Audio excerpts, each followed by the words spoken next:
All right, so I'm going to show you guys some Martini trees. We got hired by a bar here in town that wanted us to make some Martini tree stands.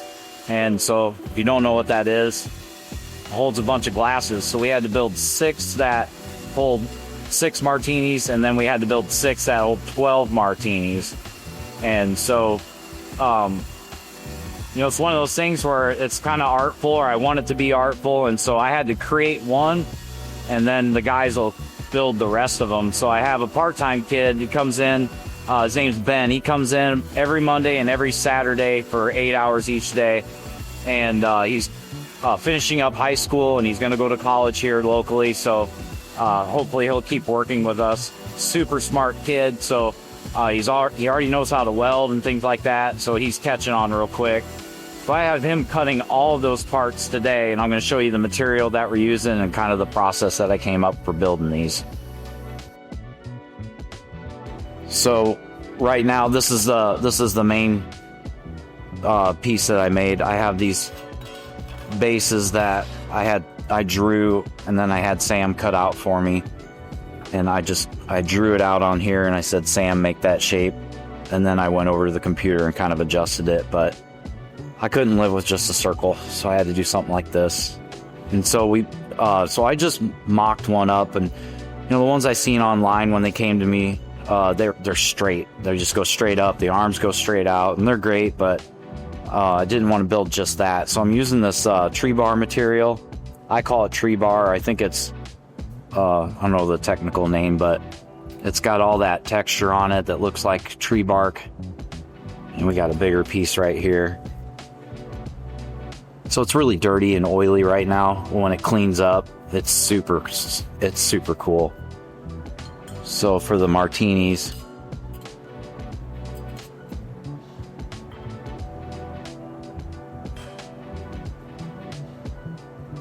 and then these, I guess, are all full of martinis, and then they set them out for people to grab at events and things like that. So this is my first time building one, and again, I didn't want to look like a normal straight one that you can buy off Etsy or anything like that. So do you want to take these for me so I don't break them? Thanks.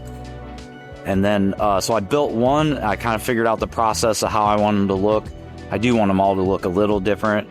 And then I just created a cut list, and I got Ben in here today. It's Saturday, so Ben's in here, and he cut all the pieces for me. So right on the whiteboard there, I just quickly just wrote down my cut list.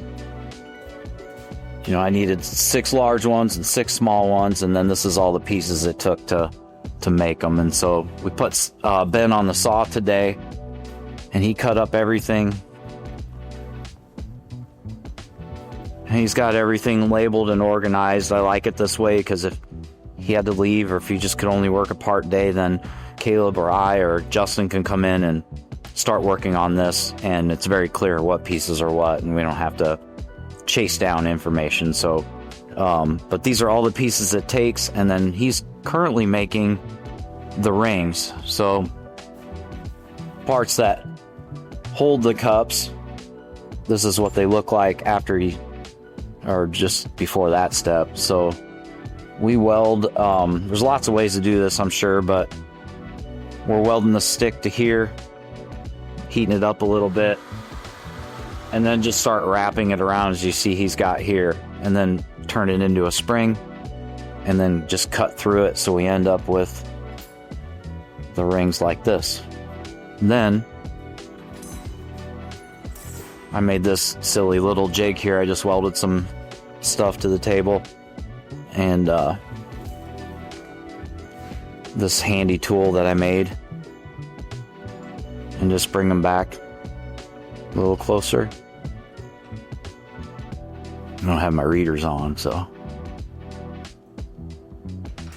bring it like that, and then we'll end up cutting it open a little bit more, and then I like to put a little tack weld on the end so it's not sharp. And once we kind of buff this off with a Scotch-Brite pad, it looks super cool. The edges of all the bark, the tree bark, shines really well, and then the stuff that's deeper stays dark, and then we clear coat them.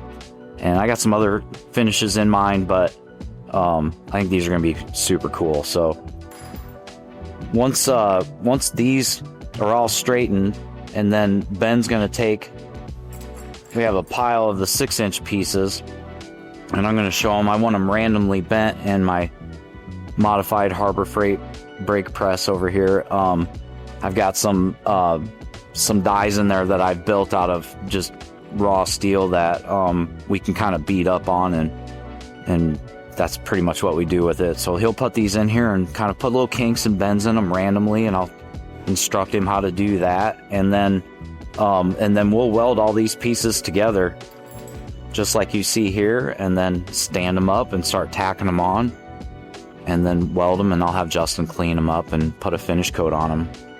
But you know, the trying to marry art and production, you know, I could spend a lot of time on these, making each one, you know, completely different, and they all will be different, but I always try to marry art with production so that I can give the product to them and I can still make a living off of it and pay the guys and all the stuff. So I hope we make this one.